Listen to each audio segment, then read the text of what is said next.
ডেমোগ্ৰাফি mission কৰিব খুজিছে যাৰ লক্ষ্যই হ'ব ডিটেক্ট ডিলিট এণ্ড ডিপোৰ্ট। এইটো প্ৰথমবাৰৰ বাবে ভাৰত চৰকাৰে ইমান স্পষ্ট ভাষাত কথাখিনি কৈছে। অসম ডেমোগ্ৰাফিক চেঞ্জৰ এটা ডাঙৰ ভিক্টিম। আজি অসমত মুছলিম জনসংখ্যা 2021 চনত 38% পাৰ হৈ গৈছে।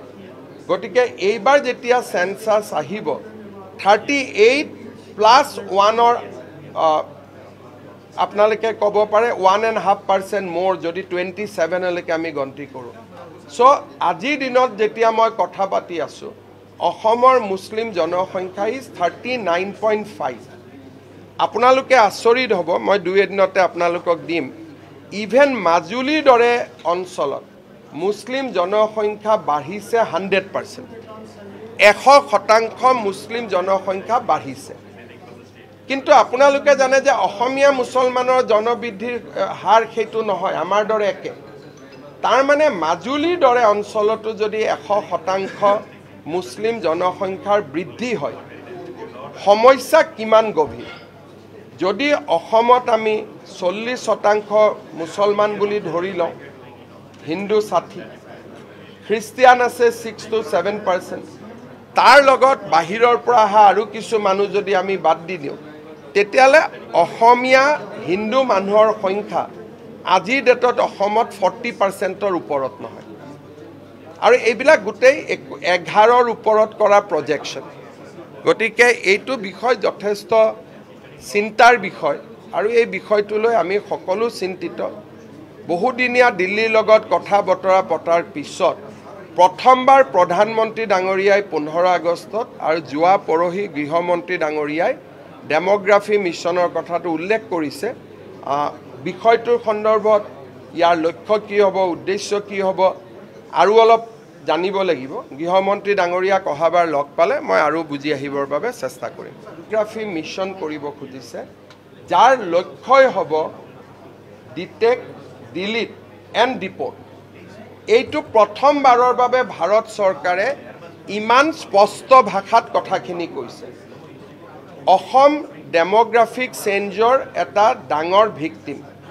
আজি অসমত মুছলিম জনসংখ্যা 2021 চনত 38% পাৰ হৈ গৈছে। গতিকে এইবাৰ যেতিয়া সেন্সাস আহিব 38+1 আপোনালোকে ক'ব পাৰে 1.5% মোৰ যদি 27 লৈকে আমি গন্তি কৰোঁ। সো আজিৰ দিনত যেতিয়া মই কথা পাতি আছোঁ অসমৰ মুছলিম জনসংখ্যা ইজ 39.5। আপোনালোকে আচৰিত হ'ব, মই দুই এদিনতে আপোনালোকক দিম। ইভেন মাজুলীৰ দৰে অঞ্চলত মুছলিম জনসংখ্যা বাঢ়িছে 100%। 100% মুছলিম জনসংখ্যা বাঢ়িছে। কিন্তু আপোনালোকে জানে যে অসমীয়া মুছলমানৰ জনবৃদ্ধিৰ হাৰ সেইটো নহয়, আমাৰ দৰে একে। তাৰ মানে মাজুলীৰ দৰে অঞ্চলতো যদি 100% মুছলিম জনসংখ্যাৰ বৃদ্ধি হয়, সমস্যা কিমান গভীৰ। যদি অসমত আমি 40% মুছলমান বুলি ধৰি লওঁ, হিন্দু 60, খ্ৰীষ্টিয়ান আছে 6 to 7%, তাৰ লগত বাহিৰৰ পৰা অহা আৰু কিছু মানুহ যদি আমি বাদ দি দিওঁ, তেতিয়াহ'লে অসমীয়া হিন্দু মানুহৰ সংখ্যা আজিৰ ডেটত অসমত 40%ৰ ওপৰত নহয়। আৰু এইবিলাক গোটেই 11ৰ ওপৰত কৰা প্ৰজেকশ্যন।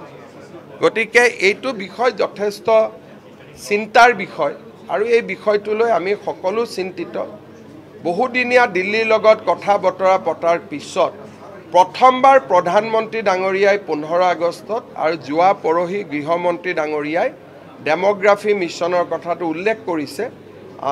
বিষয়টোৰ সন্দৰ্ভত ইয়াৰ লক্ষ্য কি হ'ব, উদ্দেশ্য কি হ'ব আৰু অলপ জানিব লাগিব। গৃহমন্ত্ৰী ডাঙৰীয়াক অহাবাৰ লগ পালে মই আৰু বুজি আহিবৰ বাবে চেষ্টা কৰিম।